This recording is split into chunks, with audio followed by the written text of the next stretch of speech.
नमस्कार। आज हम लोग देखेंगे एक महान व्यक्ति विशेष के बारे में जिसका नाम था नेपोलियन।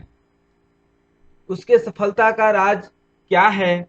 ऐसा क्या था उसके अंदर कि उसे पूरी दुनिया में सफलता यूं मिलते चली गई?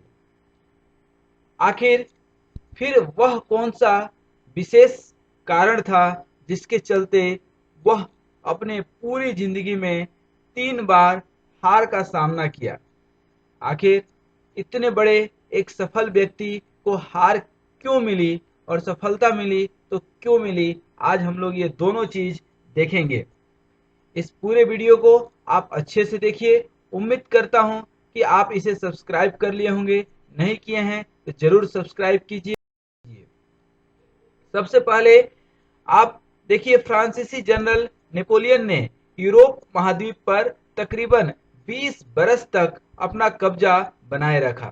उसने अपने पूरे करियर के दौरान दर्जनों लड़ाइयां जीतने वाले नेपोलियन को केवल 3 बार हार का सामना करना पड़ा। रूस में हमले के वक्त उसे लगभग 6 लाख सैनिक गंवाने पड़े थे, क्योंकि वह रूस के बाद बेहद घातक शीतकाल के खतरे को नहीं भांप सका था, अनुमान नहीं लगा सका था। रूस की लड़ाई से कमजोर होने के कारण उसे लीपजिग में भी हार का सामना करना पड़ा। फिर आखिर में अपने सैन्य अधिकारियों से सही तरीके से संवाद नहीं साध पाया। संवाद नहीं कर पाने के कारण नेपोलियन को वाटरलू में एक निर्णायक लड़ाई लड़नी पड़ी और उस लड़ाई में भी उसे हार का सामना करना पड़ा। यह बात हमेशा भुला दी जाती है कि इंसानी इतिहास के कई महान, खास करके 3 महानतम सेनापतियों, चाहे वह अलेक्जेंडर हो कि चंगेज हो, उसमें नेपोलियन का भी नाम सबसे पहले आता है। नेपोलियन ने जीत के लिए अपने अंदर बहुत सारे गुण विकसित किए थे, जिसे एक्स्ट्रापोलेटरी थिंकिंग कहा जाता है। अर्थात शतरंज के खेल में आप देखते होंगे कि कोई भी चाल चलने के पहले आगे के 2-3 चाल के बारे में पूरी तरह से अनुमान लगा लिया जाता है, उसके बाद ही चला जाता है। वाटरलू में यही गलती नेपोलियन ने किया। वह आगे की संभावनाओं को नहीं आंक सका और वाटरलू में उसे हार की सामना करनी पड़ी। इस तरह की सोच में हम सभी संभावित घटनाओं को ध्यान में रखते हुए हर एक के लिए काफी पहले ही कुछ ऑप्शनल सॉल्यूशन खोज करके रख लेते। तैयारी हो जाने के बाद नेपोलियन अपने मुख्यालय पर बैठकर ही पूरी लड़ाई का संचालन कर लेता था। कोई नया समाचार मिलते ही उसके पास परिवर्तन के लिए नई रणनीति तत्काल होती थी। तो सबसे पहले वह सफलता का 3 कारण, और उस 3 कारण के चलते ही वह जीवन की हर एक सफलता प्राप्त किया, और उस 3 कारण के चलते ही जहां वह भूल गया वहां पे 3 हार हुई। तो वह 3 कौन सा मुख्य वजह था, अभी हम लोग देखेंगे। सबसे पहला है कि जब भी आप कोई योजना बनाते हैं तो उस संभावना को देखिए, अपॉर्चुनिटी तलाशिए कि क्या हो सकता है भविष्य में। टेम्परोरी चीजें नहीं देखिए। जब आप प्लानिंग करते हैं तो आपकी स्ट्रेटेजी, मिशन, विजन हमेशा एक लॉन्ग टर्म को लेकर के चलना चाहिए।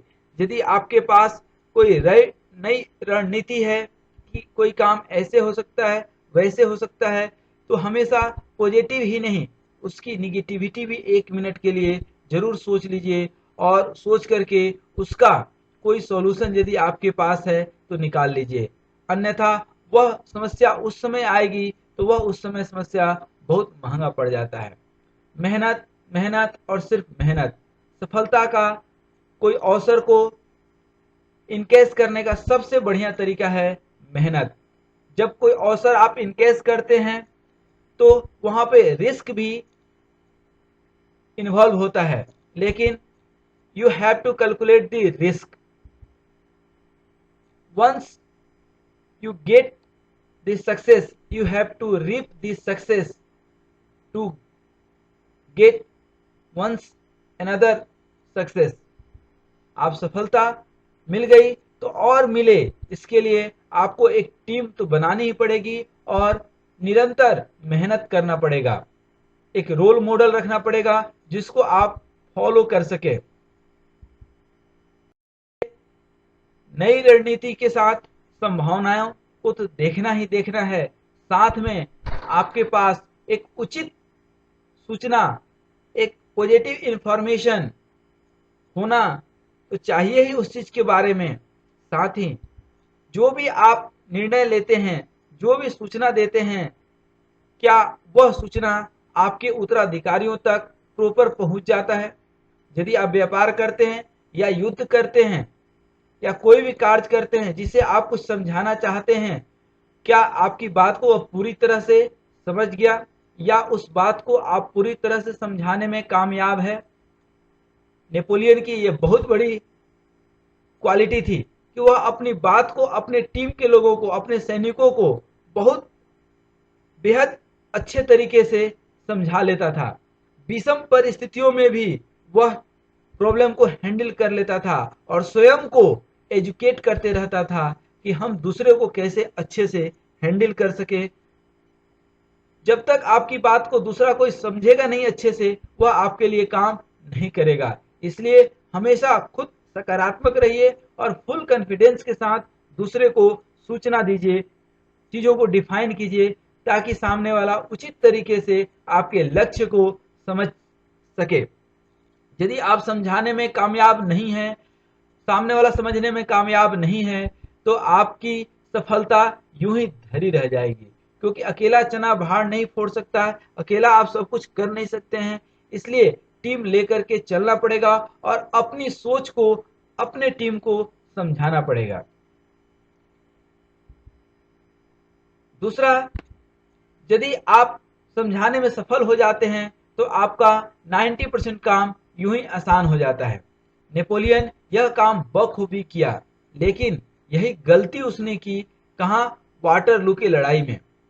मैं आपको बताना चाहूंगा कि वाटरलू की लड़ाई सिर्फ वह इसलिए हार गया कि वह अपने सैन्य अधिकारियों को उचित, पहला तो उसका लड़ाई था जिगपिग में, वह सिर्फ इसलिए हारा कि युद्ध तो शुरू कर दिया, लेकिन जब शीतकाल ठंड का मौसम आया उसके लिए वह कोई व्यवस्था करके नहीं चला था, इसलिए वो जिगपिग की लड़ाई हार गया।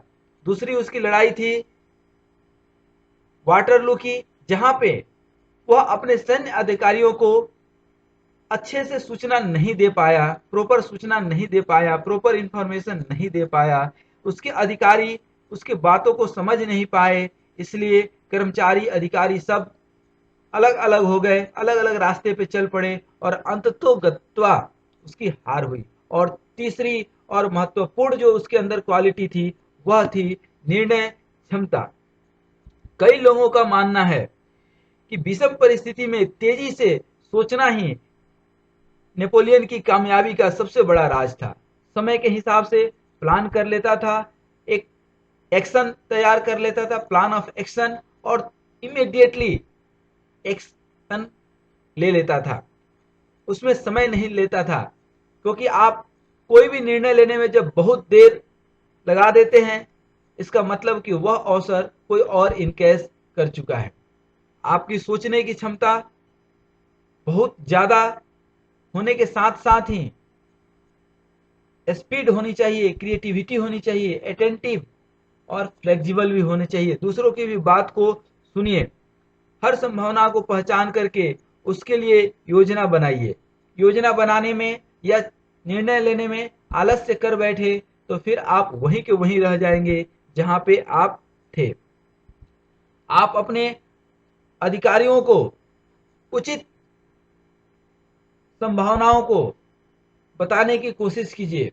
रिस्क जब आप लेते हैं तो वह रिस्क आपने लिया है, आप के जो कर्मचारी अधिकारी हैं या जिनसे आपको सहयोग मिल रहा है उनको मालूम होना चाहिए। खुद का शॉर्ट एनालिसिस कीजिए, strength, weakness, opportunity and threats, चारों चीज को लेकर के चलिए। एक प्रॉपर प्लान, एक प्रॉपर एक्शन, एक आइडिया, एक विजन, कब, क्यों, कहां, कैसे करना है, लेकिन इन सब चीज के लिए आपकी निर्णय क्षमता बहुत तेज होनी चाहिए, क्योंकि निर्णय लेने में आपने जहां समय गंवाया वह समय का कोई और फायदा, कोई और सदुपयोग देखते रह जाएंगे। मैं आशा करता हूं कि आप इस तीनों चीज को समझे होंगे। सबसे पहला चीज था हमारा कि संभावनाओं को तलाशिए। फ्यूचर पर्सपेक्टिव भी अपॉर्चुनिटी के साथ आपको मालूम होना चाहिए कि हम कोई काम करने जा रहे हैं तो उसके प्रॉस एंड कॉन्स क्या हो सकते हैं। सिर्फ सोच लेने से नहीं होगा, सिर्फ शुरुआत कर देने से नहीं होगा, शुरुआत के साथ साथ भविष्य आपके पास होनी चाहिए। दूसरा, जो नेपोलियन का सबसे बड़ा गुण था वह था कि सूचना प्रसारित करना। जो आप करना चाहते हैं जीवन में, जो आपकी सोच है, जो आपकी ऑब्जेक्टिव है, आपके पास क्लियर तो होना ही चाहिए। जो आपको सहयोग करने वाले हैं उनको भी पूरी तरह से समझ में आना चाहिए कि आप क्या चाहते हैं उनसे।